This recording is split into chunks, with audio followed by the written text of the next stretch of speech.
Kairana Lok Sabha seat से प्रत्याशी प्रदीप चौधरी के समर्थन में उप मुख्यमंत्री केशव प्रसाद मौर्य ने जनसभा को किया संबोधित। आइए देखते हैं एबीसी न्यूज नेटवर्क अतुल्य भारत चेतना के लिए जिंझाना शामली से मेहरबान अली कैरानवी जी की ये खास रिपोर्ट।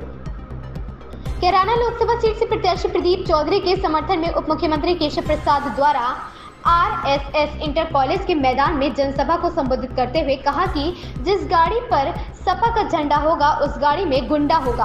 अब की बार कैराना 2 लाख पार का नारा देते हुए लोगों में जोश भरा। उन्होंने कहा कि 2019 के चुनाव में अब की बार 300 पार का नारा दिया गया था।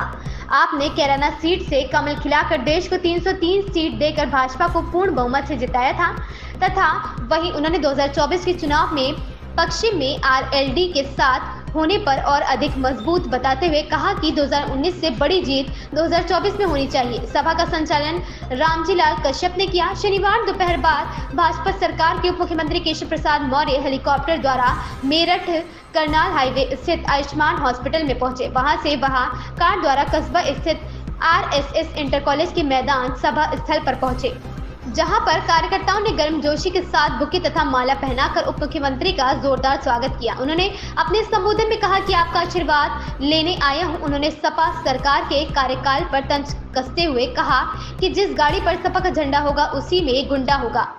जिंझाना लोकसभा 2024 चुनाव 2019 से महत्वपूर्ण है, जिसमें कैराना सहित उत्तर प्रदेश की 80 की 80 सीट जीतकर मोदी जी को तीसरी बार प्रधानमंत्री के रूप में देखने के लिए तैयार हो, जिसमें अब हमारे साथी आरएलडी है तो अब की बार 400 पार होनी चाहिए। उन्होंने कहा कि प्रधानमंत्री ने स्वर्गीय चौधरी चरण सिंह को भारत रत्न देकर किसानों को सम्मानित किया है। अब की बार कैराना 2 लाख के पार का नारा देते हुए लोगों से प्रदीप चौधरी को कैराना लोकसभा सीट पर मतदान देने की अपील की।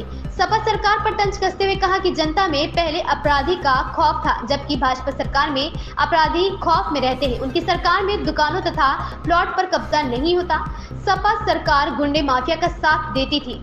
थाना में उल्टे पीड़ित व्यक्तियों पर कार्रवाई होती थी, लेकिन भाजपा सरकार में इसके उलट कार्य हो रहे हैं। उन्होंने कहा कि सपा मात्र एक परिवार की पार्टी है। मोदी सरकार में देश भ्रष्टाचार मुक्त हो गया है। अभी तो यहाँ झांकी है मेरे दोस्त, पूरी पिक्चर बाकी है। कांग्रेस सरकार पर प्रहार करते हुए कहा कि 1 साल में 1200 करोड़ का घोटाला किया है, जिसमें कांग्रेस के साथ सपा बसपा घोटाले में शामिल है।